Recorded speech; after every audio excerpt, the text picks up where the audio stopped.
at the 75th session of the United Nations General Assembly, His Excellency President Joko Widodo.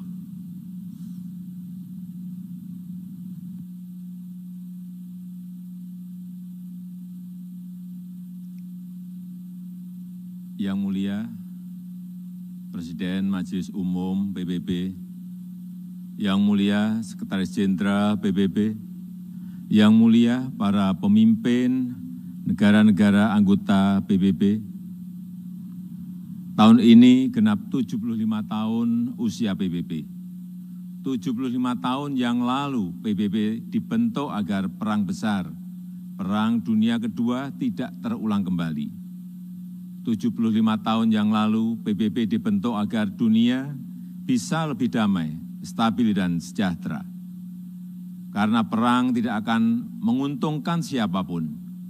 Tidak ada artinya sebuah kemenangan dirayakan di tengah kehancuran.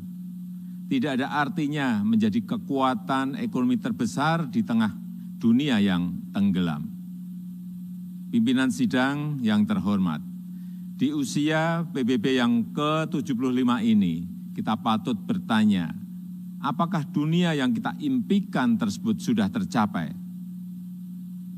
Saya kira jawaban kita sama, belum. Konflik masih terjadi di berbagai belahan dunia. Kemiskinan dan bahkan kelaparan masih terus dirasakan. Prinsip-prinsip piagam PBB dan hukum internasional kerap tidak diindahkan, termasuk penghormatan terhadap kedaulatan dan integritas wilayah. Kita semua prihatin melihat situasi ini. Keprihatinan kita menjadi semakin besar di saat pandemi COVID-19 ini. Di saat seharusnya kita semua bersatu padu, bekerja sama melawan pandemi, yang justru kita lihat adalah masih terjadinya perpecahan dan rivalitas yang semakin menajam. Padahal kita seharusnya bersatu padu, selalu menggunakan pendekatan win-win pada hubungan antar negara yang saling menguntungkan. Kita tahu dampak pandemi ini sangat luar biasa, baik dari sisi kesehatan maupun sosial ekonomi. Kita juga paham virus ini tidak mengenal batas negara. No one is safe until everyone is. Jika perpecahan dan rivalitas terus terjadi, maka saya khawatir pijakan bagi stabilitas dan perdamaian yang lestari akan goyah atau bahkan akan sirna. Dunia yang damai, stabil dan sejahtera semakin sulit diwujudkan. Yang Mulia, tahun ini Indonesia juga merayakan kemerdekaan yang ke-75 tahun. Dan sudah menjadi tekad kami, Indonesia terus berkontribusi bagi perdamaian dunia sesuai amanah konstitusi. Indonesia akan terus memainkan peran sebagai bridge builder, sebagai bagian dari solusi. Secara konsisten, komitmen ini terus dijalankan Indonesia, termasuk saat Indonesia duduk sebagai anggota Dewan Keamanan PBB.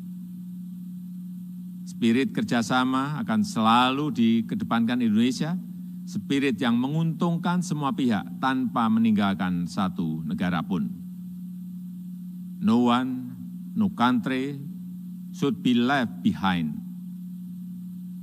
Persamaan derajat inilah yang ditekankan oleh Bapak Bangsa Indonesia, Soekarno, Bung Karno, saat konferensi Asia Afrika di Bandung tahun 1955 yang menghasilkan Dasar-Sila Bandung.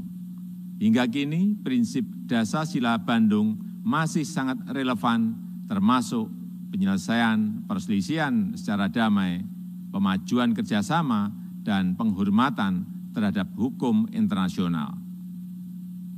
Palestina adalah satu-satunya negara yang hadir di konferensi Bandung, yang sampai sekarang belum menikmati kemerdekaannya. Indonesia terus konsisten memberikan dukungan bagi Palestina untuk mendapatkan hak-haknya. Di kawasan kami sendiri, bersama negara-negara ASEAN lainnya, Indonesia terus menjaga Asia Tenggara sebagai kawasan yang damai, stabil, dan sejahtera.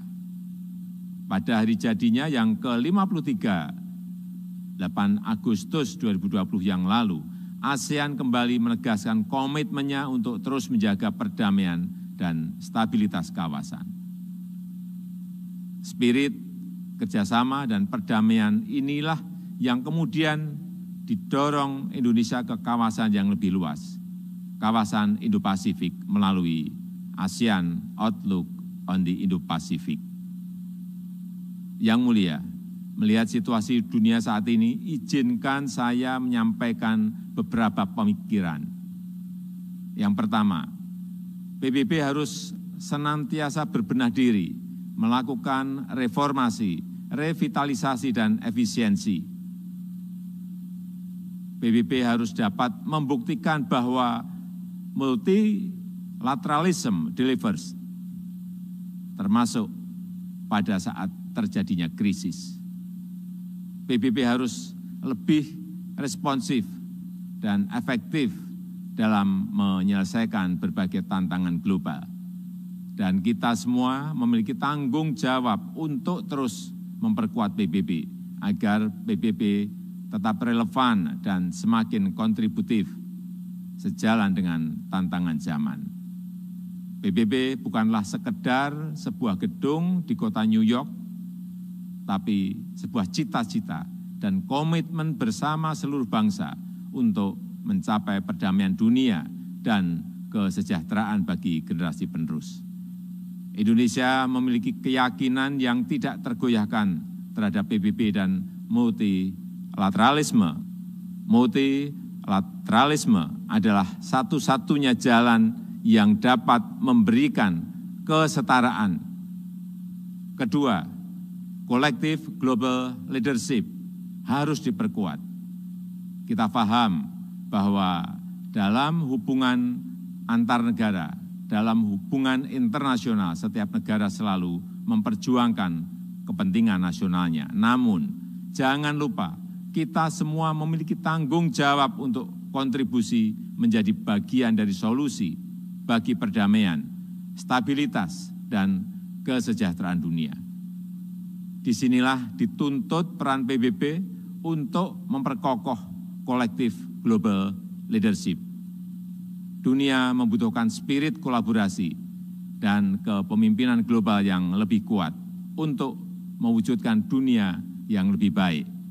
Ketiga, kerjasama dalam penanganan COVID-19 harus kita perkuat, baik dari sisi kesehatan maupun dampak sosial ekonominya. Vaksin akan menjadi game changer dalam perang melawan pandemi. Kita harus bekerja sama untuk memastikan bahwa semua negara mendapatkan akses setara terhadap vaksin yang aman dan dengan harga terjangkau. Untuk jangka panjang, tata kelola ketahanan kesehatan dunia harus lebih diperkuat. Ketahanan kesehatan dunia yang berbasis pada ketahanan kesehatan nasional akan menjadi penentu masa depan dunia. Dari sisi ekonomi, reaktivasi kegiatan ekonomi secara bertahap harus mulai dilakukan dengan melakukan koreksi terhadap kelemahan-kelemahan global supply chain yang ada saat ini. Aktivasi ekonomi harus memprioritaskan kesehatan warga dunia. Dunia yang sehat, dunia yang produktif harus menjadi prioritas kita. Semua itu dapat tercapai jika semua bekerja sama, dan bekerja sama. Mari kita memperkuat komitmen dan konsisten menjalankan komitmen untuk selalu bekerja sama. Demikian, terima kasih.